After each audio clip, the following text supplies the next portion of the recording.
पोह्याचे घावणे कसे करायचे आज ते मी तुम्हाला दाखवत आहे। जवळजवळ 1 बाउल मी इथे पोहे घेतलेले आहेत। ते मिक्सरच्या भांड्यामध्ये घातले आहेत आणि थोडंसं पाणी घातलं आहे। त्याचबरोबर मी जवळजवळ सव्वा बाउल भिजलेले तांदूळ घातलेले आहेत।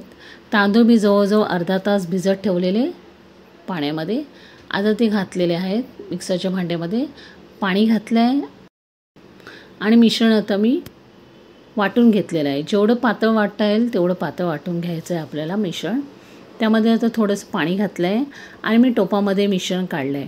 टोपामध्ये आधी असलेलं मिश्रण हे जवळजवळ 3 बॅचचं आहे, म्हणजे 3 बाउलचं घेतलेलं आहे। पण तुम्हाला दाखवण्यासाठी मी इथे 1 बाउलचं प्रमाण दाखवलेलं आहे।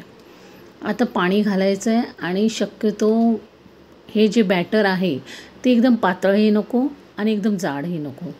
त्यामध्ये आता मीठ घातलं आहे मी प्रमाणानुसार आणि थोडंसं पाणी घालून मी कन्सिस्टन्सी चेक करते कसं करायचं ते। आता जवळजवळ आपले हे बॅटर व्यवस्थित झालेलं आहे। आता इथे मी निर्लेपचा तवा तापवायला घेतलेला आहे। त्याला मी थोडंसं तेल लावून घेते आणि आता मिश्रण व्यवस्थित पसरून घ्यायचं आहे। बॅटर तवावर पसरून घ्यायचं आहे आपल्याला। त्यानंतर त्यावर ताट ठेवायचं आहे। अगदी 1 ते 2 मिनिटांनी वाफ आल्यावर हे ताट बाजूला काढायचं आहे।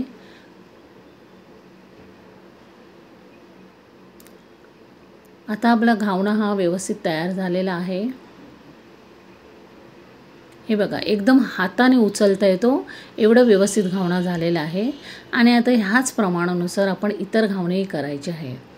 हा बघा घावणा मी हातात घेतला आहे आणि जवळजवळ मी चुरगळून दाखवते आहे। चुरगळून तो परत व्यवस्थित जरी केला तरी तो तसाच्या तसा राहतो, तुटत अजिबात नाही आणि हा खायलासुद्धा खूप चविष्ट लागतो। अशाप्रमाणे आपण बाकीचे घावणेही काढून घेऊया।